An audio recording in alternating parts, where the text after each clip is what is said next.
You won't believe how one question made host Rachel go crazy. Greg Gaffeld didn't leave her a single difficult chance, solving every weak argument she had. Watch her get nervous, lean into the thought, and try to close her fear. But Greg doesn't give her a single chance to regain control. This is definitely not the moment you were expecting. Don't miss it. Watch until the end to see how it all ends. The studio noise slowly faded as the camera panned to Greg Gaffeld. He sat in his chair, a smug smile on his face, like a man who already knew he was winning. Across from him was Rachel, the liberal host, holding the contract firmly in her hands but unsure of what was in store for her. Her fingers were shaking. She was fumbling with the papers she was panickingly trying to spread out on the table. The audience sensed that something important was about to happen today, and that this was the moment that would decide everything. The camera lingered on her face, picked up the volume, and then cut to Greg, who was taking his time. He knew that this was the moment when Rachel was starting to lose control. The atmosphere was tense. Every moment was tense, and everyone in the studios was saying the same thing. The storm is coming. Good evening, dear viewers, Rachel finally said, her voice shaking as she looked up to meet the camera's gaze. The audience felt her voice slip at the end of her sentence. She was trying to maintain her confidence, but it was too late. The studio fell silent, and everyone waited to see what would happen next. Confidential file without changing his expression. He was always the master of these situations, and today it was just another show for him. He knew he had to undermine all of her arguments. This wasn't even a competition. He was sure he would win, and that victory had started with the first question. Rachel, he said, a little mockingly, watching her nervousness, you say that. Well, that facts are important. But how can you say that the facts are on your side if they just aren't there? His words were a challenge. He knew she wasn't ready. The question was like a stab at the heart of her convictions, and the audience felt her freeze. Rachel tried to answer, but the words slipped from her lips. How was that possible? Her eyes were filled with panic. She was not prepared for the attack, and her nerves were frayed. She tried to change the subject, but Greg didn't give her a chance. You didn't answer my question, Rachel, he repeated with a slight grin.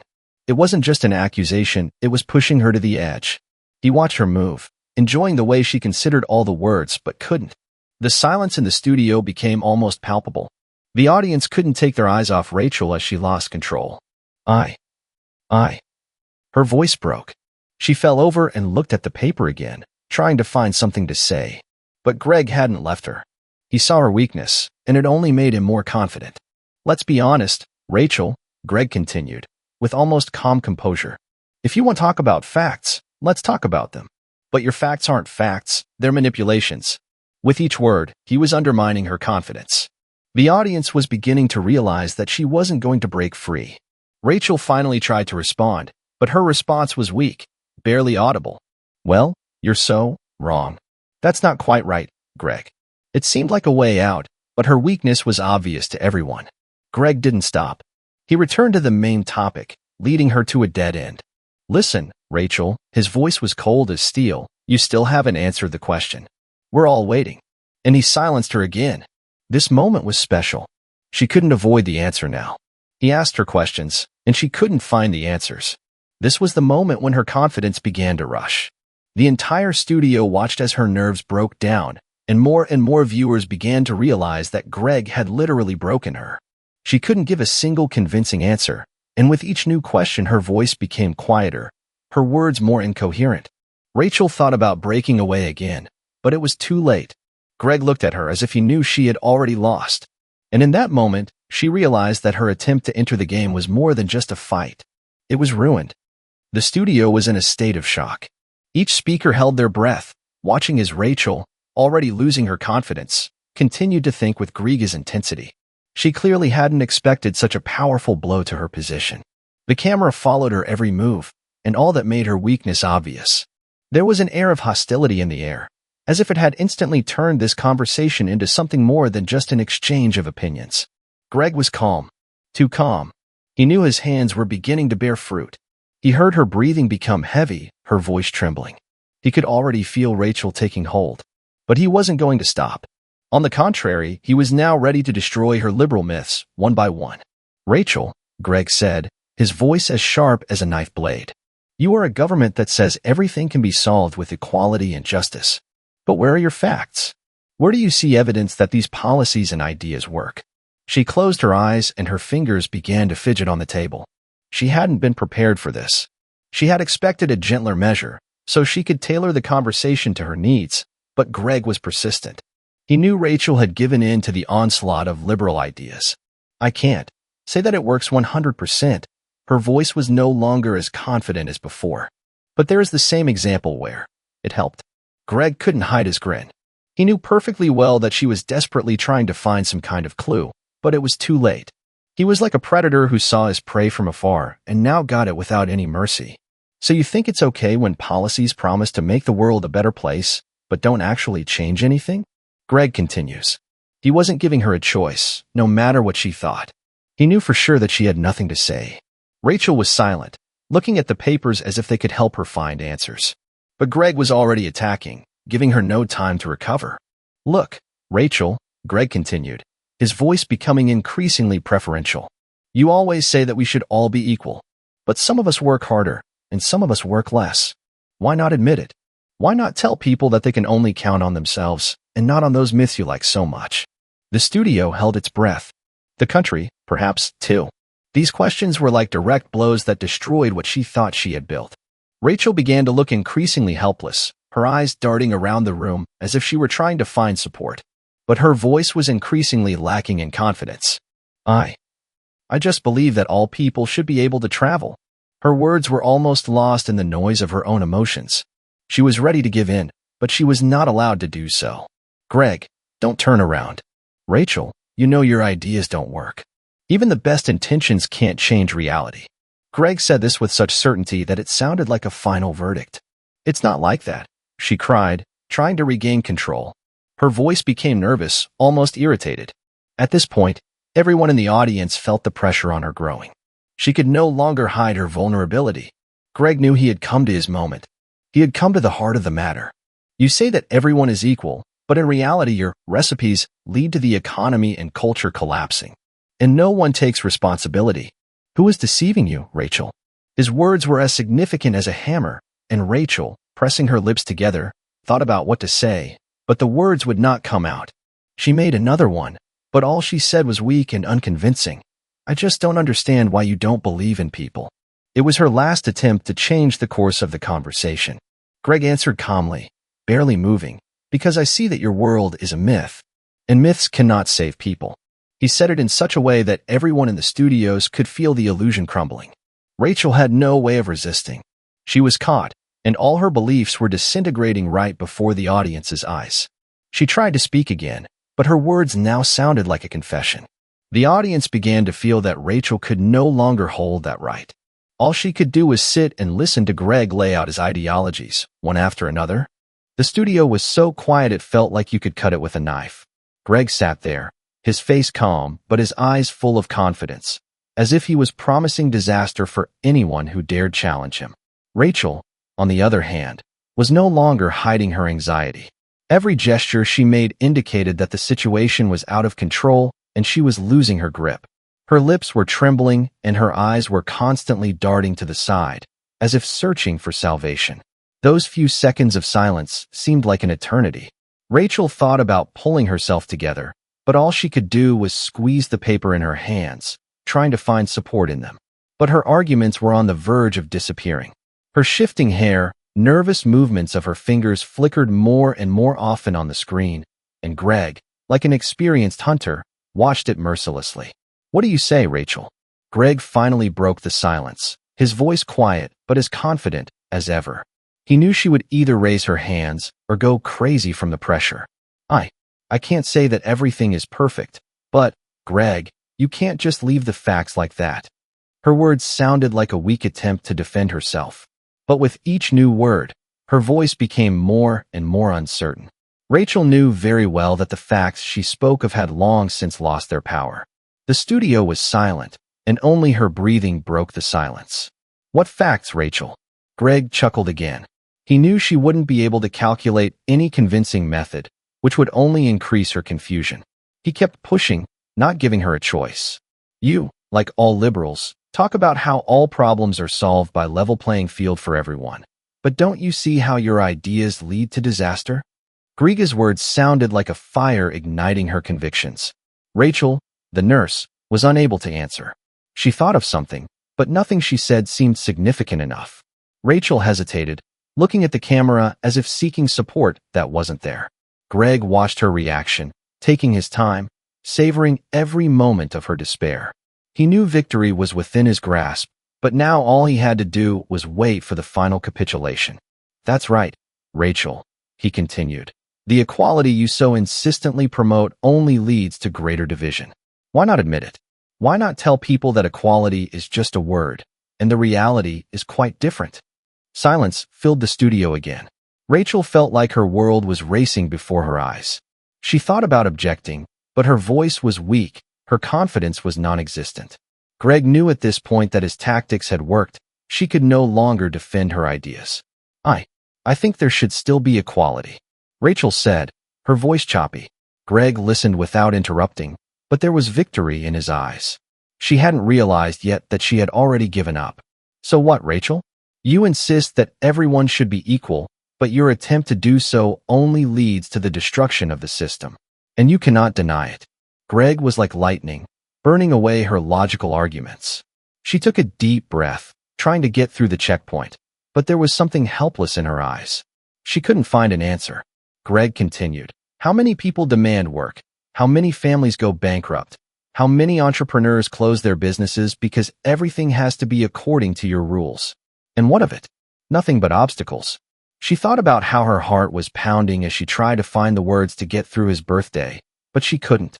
His words cut her to pieces, and every lame excuse she made only emphasized how powerless she was in this encounter. "And all you can say is Cronus?" Greg looked at her, almost with disdain. He knew she couldn't maintain her position any longer. There was no confidence in her eyes, only fear and confusion.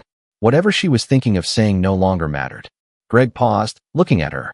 He saw her hands ball up into little cubes as she tried to brace herself, but her attempt became more and more pointless. She was standing on her own end of the argument, and Greg already knew she was going to fall.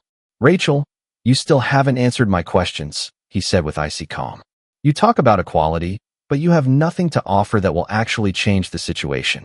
I won't argue with you. You've simply given up." Rachel's words made him realize that she had lost. When Greg saw Rachel almost give in, he knew it was time to destroy her remaining confidence. Things were on the edge. She couldn't follow the conversation properly anymore, and Greg kept increasing the pressure with every word. He knew that if he didn't raise the stakes now, she might break away. But that wasn't going to happen. "Look, Rachel," Greg began with his usual grin, his eyes glittering like a master holding a winning card. "You spend all your time talking about double standards, but can't you see how trapped you are in your own hypocrisy?" His voice was calm, but there was a powerful threat behind it. Rachel froze, her eyes widening. That was the moment when it became clear to her she was not ready again. And that question was a low blow. He knew exactly how her arguments were built on sand, and now her worldview was crumbling. The camera caught her puzzled look, and the entire studio waited for her to finally answer. But there was no answer. How can you talk about equality and still support systems that actually meet the standard? Greg argues, not giving her a chance to even the accused to regain control. "You want people to have the same rights, but your actions say otherwise. You, like all liberal politicians, claim to care about the poor, but in reality you only help the rich and powerful." Rachel clenched her teeth and her fingers tightened on the table. She thought about exhaling, but she felt her nerves giving way. She couldn't answer his question because at that moment her own beliefs began to seem questionable. It was a terrible realization, as if she were standing on the edge of a precipice, and if Greg were a little more insistent, she would fall. "Let's look at your example with education. Do you think that these schools are not solving the problem, but only making it worse?" Greg was relentless. He knew that this question would be the final nail in the lid of her ideological grave. Rachel felt her face go cold. She wanted to say something, but the words wouldn't come. Her mind couldn't come up with any excuses to justify her blind faith in a system that hadn't worked for so many years. The studio was tense, and the audience seemed to be waiting for her answer, but there was none. Only silence and her look, full of despair. "You keep saying that you support the rights of minorities, but your reforms don't really provide them with the opportunities you talk about." Greg was as precise as a surgeon who already gets to the heart of the matter. She leaned back, looking into the camera as if seeking support from the audience, but her gaze darted around the empty room. She was helpless, and her nerves had given out. Greg continued to attack, giving her no time to recover. "You mean your system isn't hypocrisy?" Greg added, like the last drop in her patience. "Your policies are divisive, and you can't deny it." He looked at her with the full knowledge that her ideology had failed. It was your failure, and Greg knew it. Rachel seemed to be thinking about speaking out, but her words barely came out. I don't agree with you. We're trying to make the world a better place." Her voice was almost a scream, but it was weak and filled with panic. At that moment, she was no longer sure of her words. Greg was just listening to her, and he could see it. All her better future was now nothing more than empty promises, since humanity could not stand anything real. "You say you're making the world a better place, but your way is to confuse and deceive. You're not fixing the system, you're propping it up. And all you can offer is more energy and orders that don't solve any of the problems you're trying to solve," Greg exclaimed, his eyes shining, his voice full of determination. Rachel doesn't think to argue anymore. She's just a caregiver, completely drained. She wanted something to justify herself, but her thoughts were confused, and her face showed only one thing: fear. Fear that she lost, that she couldn't defend her beliefs, and now Greg has simply declared the winner of this ideological duel. The moment that the studio witnesses could be described as the most relaxing moment on the show. The audience was already starting to feel that Rachel was breaking under the pressure. Every word she said was becoming less confident, and even though she was maintaining her composure, it was clear to everyone that she was losing control. Greg kept pushing her, not allowing her a moment of respite. He knew that victory was near, and that the last question would finally put an end to this conversation. He watched her closely, like a tiger taking aim before jumping. Every gesture, every movement, he knew how tense it was for her, and he knew she was about to give in. He smiled. It wasn't a kind smile, but rather mocking, as if he already knew what answer he would get. "Rachel," he said, his voice light and merciless, "I can't help but ask this question. You've talked so much about equality, about fairness, about how important it is to take care of everyone." Her eyes widened. She hadn't expected this. It was a blow to the heart of her ideology, and she felt the ground slipping from under her feet. The studio was going into silence again. Everyone was looking at her, waiting for the state. The question was so simple, but it cut through all her justification. She couldn't find an answer. Rachel thought, but her words stuck. I. She began, but stopped. It was just at that moment when a person sees his own beliefs begin to crumble. Greg watched it with caution. He knew she couldn't extricate herself from this trap, because the question itself wasn't even a special device. It was just part of my base injustice, which she had so often pointed out. But what now? She couldn't accept it. "Don't think, Rachel," he continues, a hint of mockery in his voice.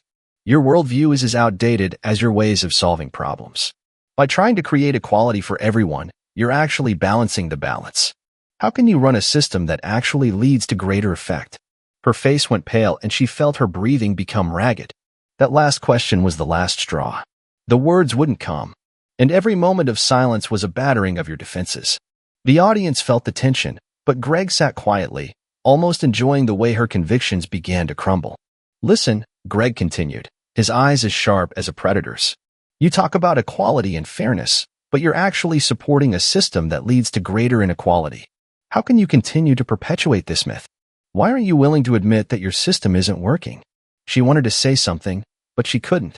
Thoughts were racing through her head, but they didn't take into account clear words. Greg continued to look at her as if she had already lost. He didn't give her time to recover. Her nervousness became obvious to everyone. She thought about returning to some old prepared phrases, but now these phrases sounded empty and meaningless. I just think that." Her voice was shaking and she couldn't continue. She thought about how her strength would go away. Greg continues again, not letting her go because of the answer. "You can't keep talking about justice if you can't see how your ideology is destroying people, Rachel. How can you justify a system that doesn't help, but only makes things worse?" He said all this in such a way that she couldn't object. With every word Greg spoke, her confidence was eroding. He was precise, like a surgeon cutting tissue, leaving no chance for recovery. She couldn't find an answer. This question was the last barrier she couldn't overcome. Everyone watching saw it, the moment when Rachel lost her ideology, when she couldn't justify what she claimed. Greg became her nightmare, and in that moment, their entire conversation culminated. She just sat in silence, unable to answer, and the whole studio waited for her to finally give in. The studio fell into a tense silence as Greg, as always, remained calm. He was prepared. Rachel, on the other hand, was losing control. The camera was capturing her every move, every nervous reaction. The viewers on the screens knew exactly that this was the decisive moment. When she began to stutter, it was obvious to everyone that her position was under threat, and she herself could not find a way out. "I can't understand how you," she tried to say, but her words were slurred, the breakdown changing. Greg looked at her with an expression that would have baffled anyone. He was sure that she would never recover. She was like a traveler lost in a dark forest, unable to find the exit. "You don't understand, Rachel," he said with a hint of mockery, as if she were a student who had failed an exam. "That's not the problem. The problem is that you don't want to understand." His voice was calm, but every word struck him like a blow. "You still cling to your old ideas, but they don't work anymore. That's obvious to anyone." Her face went pale, and she thought about composing herself to answer, but instead she took a step back, as if that would give her time to think. She faltered, her hands shaking, her eyes darting around the studios, trying to find some words to justify herself. "You can't keep denying it, Rachel," Greg continued, not giving her a break. He was an experienced chess player who showed an advantage in checkmate. He knew Rachel wouldn't hold out. There was no confidence in her eyes anymore, only confusion and fear. I'm trying, Greg. Her voice broke. He sensed that she couldn't get back into the conversation at all now. Everything she said was a weak echo of convictions that had now lost their power. The studio went silent. The audience watched, riveted to the screen, as Rachel gave in. The camera captured her exhausted face, expressing panic and anxiety. Greg watched her attempt to gather her thoughts, but there was only determination in his eyes. He knew that if she didn't say something concrete, her story would end right there. "Look, Rachel, you keep repeating your old slogans, but your ideas don't actually work. Where's the result?" The beginning of her face was covered in patches of red. Rachel thought about catching her breath, but her breathing was ragged. She took a glass of water, took a sip, but it did not help. Greg continued to attack her like a ruthless stalker, leaving her no time to recover.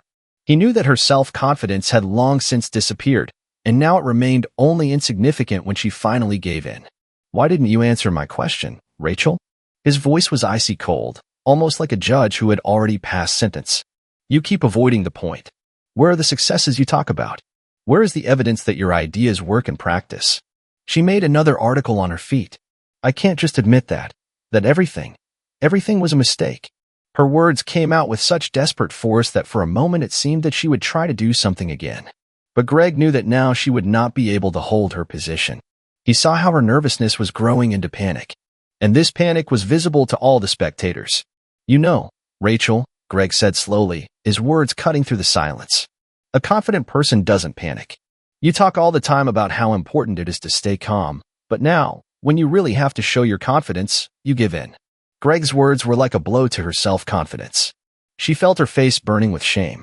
Every gesture, every movement became obvious factors that she was not coping with the repairs. But Greg stayed. "Confident people don't panic when their ideas fail. But judging by your behavior, you already know that your system isn't working. So why not admit it?" His voice was so good that Rachel couldn't even argue. She looked at the camera again, as if seeking salvation. But there was no longer any certainty in her eyes. She, who had lost, was the same. This was the moment when her beliefs and ideology finally collapsed in front of the entire audience. And perhaps at that moment she realized that her loss was not only on the show, but in a broader sense, her ideas could no longer hold the positions on which she stood. "Sometimes, Rachel," Greg said, his voice soft again but with a cold edge, "it's better to remain silent than to keep talking when there's nothing left to say." It was that moment when Rachel realized there was no turning back for her. The tension in the studio was growing. The audience felt that the moment of catastrophe was about to arrive. Greg Gaffeld, as confident as ever, watched Rachel, who was no longer hiding her confusion.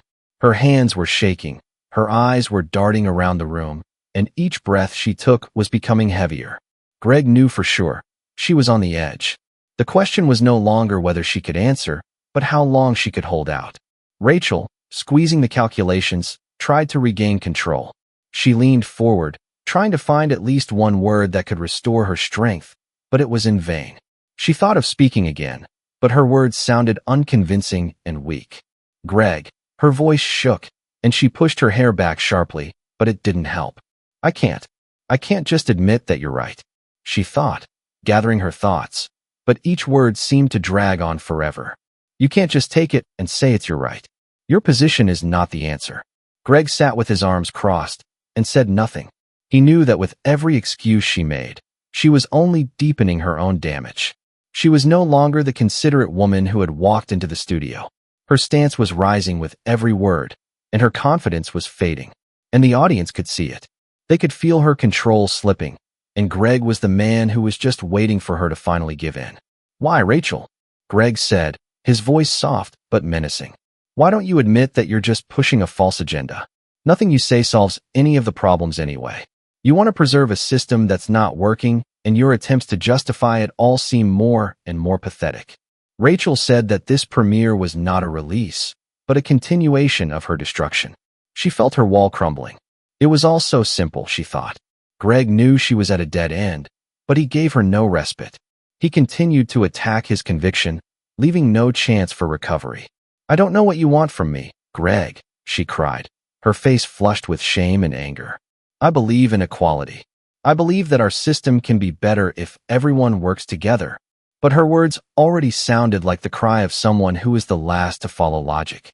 Greg leaned forward slightly, his voice hard as stone. Rachel, don't you think your ideas are just fantasy? You keep repeating words about equality and fairness, but nothing changes in action. All you do is support a system that doesn't actually help most people. Rachel felt her breathing quicken. She couldn't find the words to argue. Her arguments were fading with each passing moment. Greg continued, and she could only watch in silence as her confidence waned. The cameras caught her confusion, and every viewer felt her in control. You believe so strongly that your system can work, Rachel, that the speakers are obvious. But all your struggle for equality is a sham. He said it with such force that her spirit was finally broken. Rachel paused again, trying to say something, but only swayed from one thought to another. Her eyes darted, and she felt her voice begin to shake. Every look, every gesture was evidence that she no longer believed in her own words. She looked for support, but the studio was ruthlessly silent. Everyone saw that she had lost. Greg, you don't understand, she said, her voice breaking. I just can't accept that my faith in people is wrong. You can't, because it's your last defense, Rachel, he replied with brutal truth. But if you really believed in people, you wouldn't hold on to a blind faith that will ultimately destroy them. Rachel clenched her fists again, her face contorted with fear and disappointment. Her world had collapsed, and she couldn't stop it. Greg, like an experienced master, hadn't missed a single moment, enjoying his weakness. She already knew that her hopes were crushed. Don't be afraid that your ideas don't work, Greg said. Because, Rachel, it's better to admit it than to continue to destroy what's left. And that was the moment Rachel lost everything. She couldn't fight anymore. Greg was the one who destroyed her world, and there was nothing she could do to take back control. When the break ended, the studio still felt like a battlefield. Rachel returned to her chair, her face pale, her eyes dull. She looked calm, but every time she looked at Greg, there was desperation. He watched her with a smirk, knowing that she couldn't get up. This whole conversation, the whole show she had put on so fiercely, was ruined. Is there something you wanted to say, Rachel? Greg started again, in the same calm tone, as if nothing had happened. But in his words, it was a relentless force, as if he was ready to strike again. Rachel tried to gather all her words, but even her attempt did not seem convincing. All she could do was press her lips together and remain silent. Greg, in turn, was in no hurry to continue. He knew that she would not be able to answer. The entire studio watched as Rachel changed the last thing she had, her confidence. With every word Greggy spoke, she became more and more vulnerable. Her old determination, her desire to win, was gone. Now she was just a nurse, empty and broken. You wanted to beat me, Rachel, but instead you lost, didn't you? Greg made no secret of his victory. He sat in the chair like a winner on a pedestal, and everything was the same. This moment had become historic. Rachel couldn't object. She had thought of something, but her voice was no longer the powerful weapon she had started with. Sometimes when you just can't win, it's better to leave that fighter behind, Greg added with a slight grin. He realized that her position was now completely destroyed, and she could no longer return to the game. Every word she said now sounded like the destruction of humanity. I thought I could still change my mind, Rachel said weakly, her words now filled with weariness and disappointment. She realized that her fight had been doomed from the start. There was emptiness in her eyes. But it didn't, Greg said, as if he were summing it up. You figured it out. He said it with such conviction that the studio went silent. The audience realized that Rachel had lost, and now her downfall was complete. When the show ended, Greg stood up from his chair and turned to the cameras and said, "And the best answer is always silence." And Rachel proved that tonight. It wasn't just that the show had ended, it was that she had failed. And with that ending, Greg was the real winner. At that moment, the entire studio froze. Rachel couldn't handle Greg's decisive blow. He had completely destroyed her argument, forcing it to collapse before the eyes of the world. It wasn't just a destruction, it was a complete destruction of her ideology.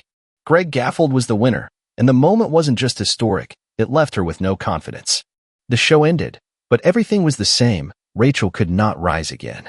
She was defeated, and Greg became the embodiment of truth, with whom no one could argue. Don't miss the next epic battles. Subscribe to the channel, like and click the bell so you don't miss the next show, where the truth will win again.